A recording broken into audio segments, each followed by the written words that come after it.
Gen Z boss and a mini. Gen Z boss and a mini. Itty bitty titties and a bob. Itty bitty titties and a bob. 5'3" and an attitude. 5'3" and an attitude. Secret product in the trench. Secret product in the trench. New friend green and a sneaky link. New friend green and a sneaky link. Fake 10 hands and a hoop.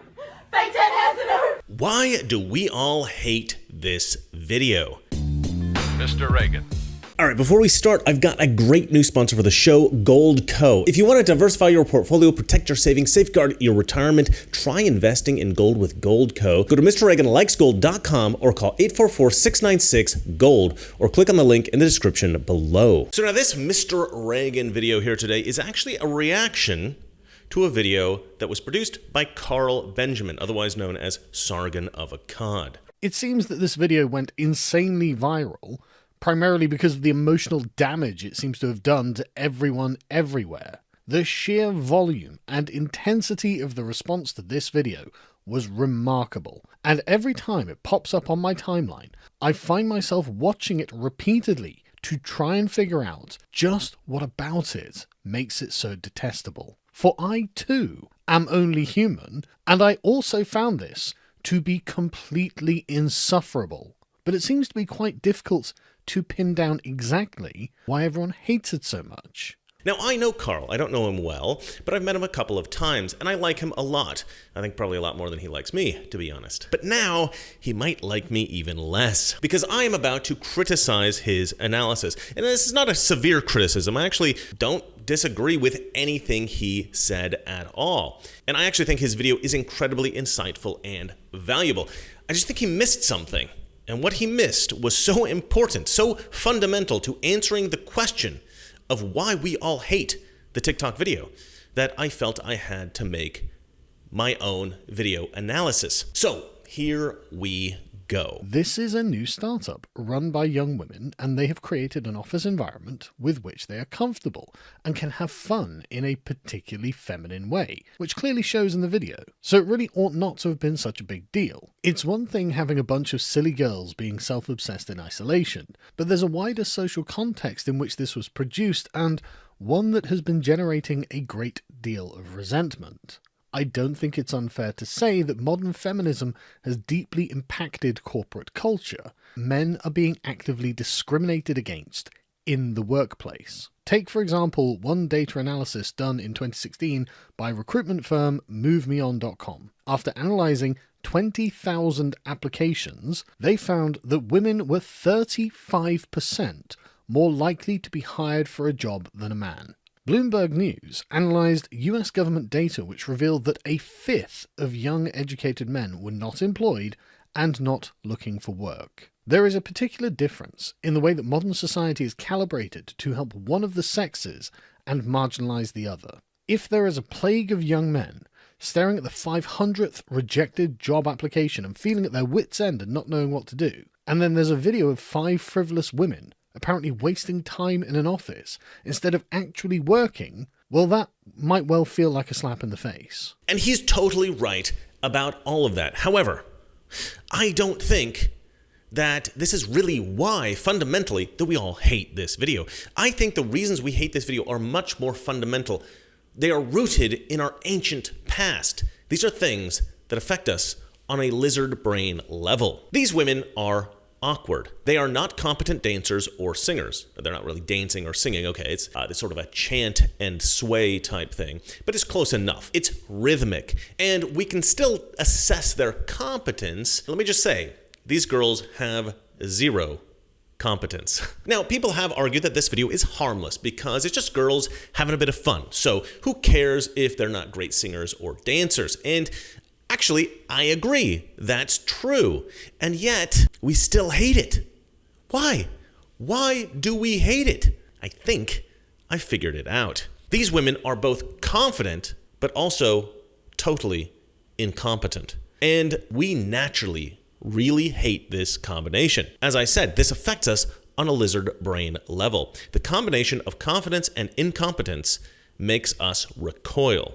This is why so many people utterly detest Alexandria Ocasio-Cortez. She often says things with the utmost confidence, but which are utterly ignorant. I think that there's a lot of people more concerned about being precisely, factually, and semantically correct than about being morally right.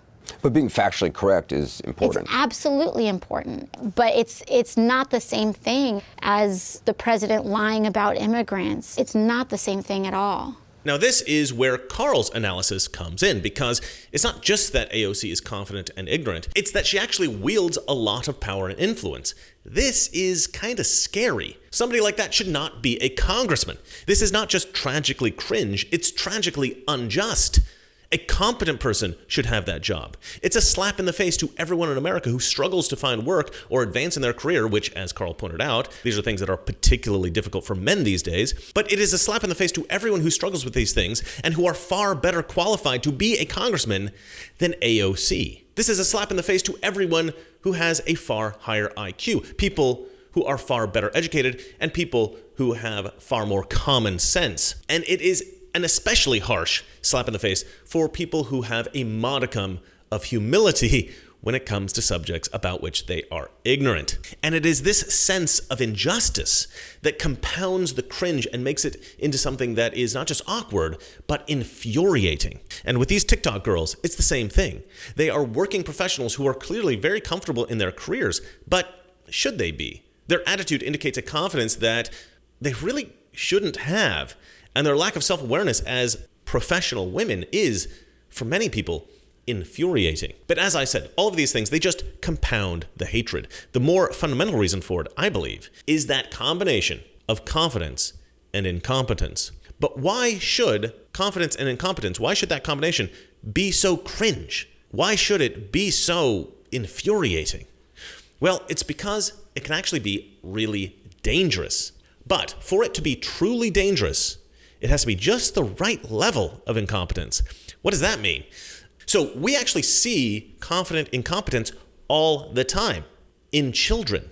Children are always trying to do things, and they just go head first right into them with zero fear of failure or humiliation. They have zero self-awareness, and that's great. Kids should be trying things out that they won't necessarily succeed at the first time. Of course. And our reaction to these children is that we just chuckle and we say, that's cute, and we pat the kid on the head and we move on. Children are not expected to be good at anything, and we tend to encourage their unbridled enthusiasm. OK, it's a tradition on the Big Fat Quiz of the Year for the children of Mitchell Brook Primary School in Neasden to produce one of their unusual school plays for us. I don't like you anymore. Good, give me all your money then. I told you she was horrible, Daddy. Hold up. Why do you need the money for? Just this. I'm going shopping. Amazing. It's pretty good, isn't it? I don't know. I thought they were shit. Really bad. Really bad. If I was their drama teacher, I'd be absolutely ashamed. I'd throw myself in the canal. It's one of the worst acting I've ever seen. But as we get older, we are expected to develop some self-awareness. And this tends to be developed by recognizing that little chuckle from the adults, that little pat on the head, these reactions, they're patronizing. We recognize as we grow older that in order to get real praise, we need to actually be good at stuff. And that recognition should instill in us some sense of humility. So if someone gets too old, their incompetence stops being cute. Their overconfidence and lack of humility become signs of immaturity, signs of a lack of self-awareness. But here's the thing. A lot of times when incompetence meets confidence, it's funny. Take, for instance, the Star Wars kid.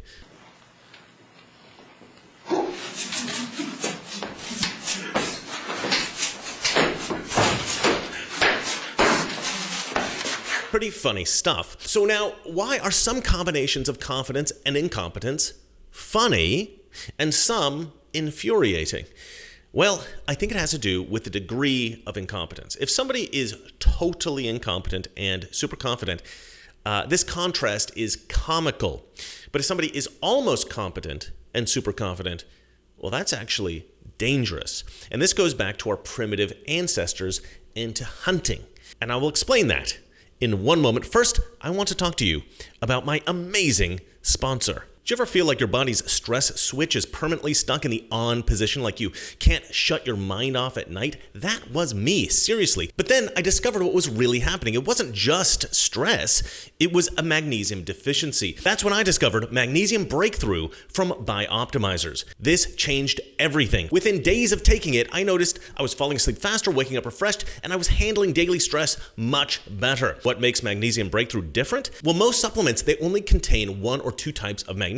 Magnesium Breakthrough delivers all 7 forms that your body needs, all in one capsule. And this balances your stress response and supports your sleep quality. The results speak for themselves. Over 1,500 5-star reviews from people who have reclaimed their calm, their sleep, their energy. And right now, you can save 10% when you go to bioptimizers.com/Mr. Reagan and use code Mr. Reagan. They even offer a full 365-day guarantee, so there's 0 risk to try it. Don't just manage stress, break through it with Magnesium Breakthrough. Again, that's bioptimizers.com/Mr. Reagan and use the code Mr. Reagan. And if you subscribe, not only will you get amazing discounts and free gifts, you will make sure that your monthly supply is guaranteed. So our ancient ancestors were remarkable hunters. We used to take down mastodon. In ancient times, there was a predecessor to the modern cow in Europe. It was called the oryx. And this beast was massive and extremely dangerous. They could get up to 6 foot 7 inches at the shoulder, and they weighed over 2,000 pounds.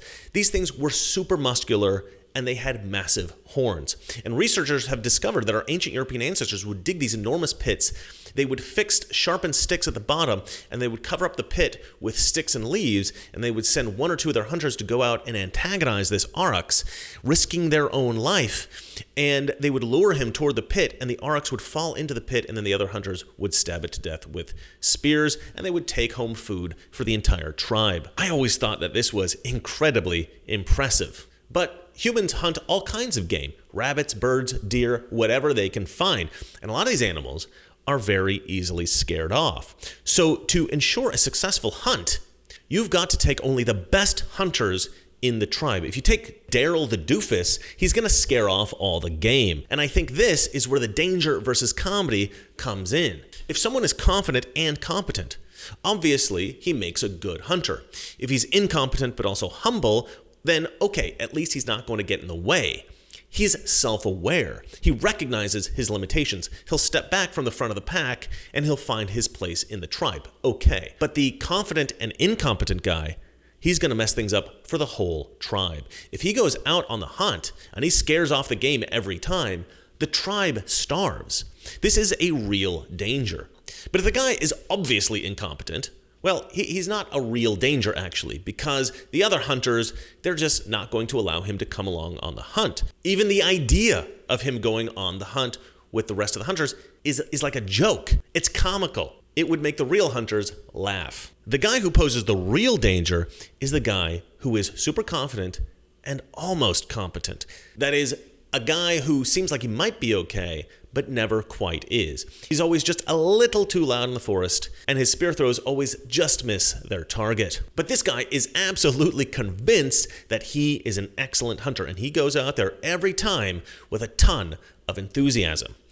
That is the guy who's going to get the entire tribe killed. And that is not funny. The obviously incompetent guy, he is funny. The kind of incompetent guy, he's cringe. This is kind of like the Uncanny Valley phenomenon. We humans know how to deal with good and bad. But if something's right in between, we're not sure. It creates cognitive dissonance. When we see an astonishingly accurate portrait of a human, we're impressed. When we see an abstract cartoon, we think it's cute.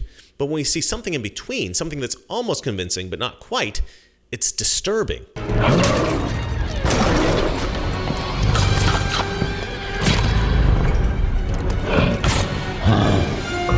And we call that the Uncanny Valley. And I think this stems possibly from spoiled food. If we know that milk is fresh, we drink it.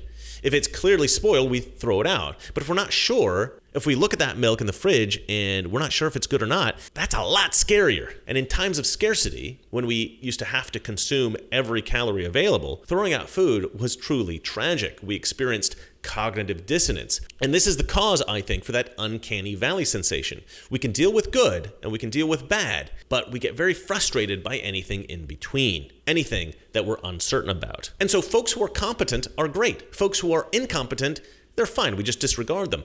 But those in between, they're more difficult. So if you want to trigger serious hatred in people by being both confident and incompetent, you have to be just the right level of incompetent. And these girls nailed it. Gen Z boss in a mini. Gen Z boss in a mini. Secret product in a trench. Secret product in a trench. Now, all the reasons that Carl mentioned in his video, they all are things that amplify the feeling of revulsion that is felt by everybody who watched that TikTok video.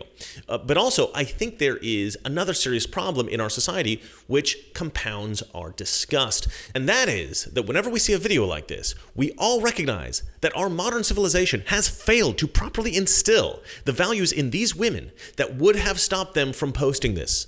Women today feel this absurd sense of entitlement that everything they do should be accepted and praised. This stems from this postmodernist, neo-Marxist, pseudo-philosophical nonsense which proposes that nothing in our society is natural. Everything is a construct, and that you should be whatever you want to be, no matter how weird or lame or awkward. It proposes that everyone should be admired just for being themselves without any effort to ever improve. These girls have no sense of humility and zero self-awareness. They can dance and sing poorly, post it on social media, and they expect to be admired. They feel no shame about it at all, but they should feel ashamed. Their lack of coordination and rhythm and the total lack of harmony in their little chant should embarrass them. But they're not embarrassed. They posted this, and as Carl points out in his video when they were criticized, they pushed back with an equally cringe video. Gender pay gap, bring it back. Gender pay gap, bring it back. It's giving millennial core. It's giving millennial core. Women should go back to the kitchen. Women should go back to the kitchen. Try not to cringe impossible. Try not to cringe impossible. Make it stop, hate this. Make it stop, hate this. And this is exactly why some people on social media have been promoting bringing back bullying. Bullying is the natural way that human beings help each other to improve. Now, obviously, there are cases of bullying that are so severe that they become psychologically damaging and sometimes even fatal. But this is actually fairly rare, and in such cases, the adults involved in the lives of these children, I believe, are criminally negligent. But for the most part, ridicule and mockery helps improve children.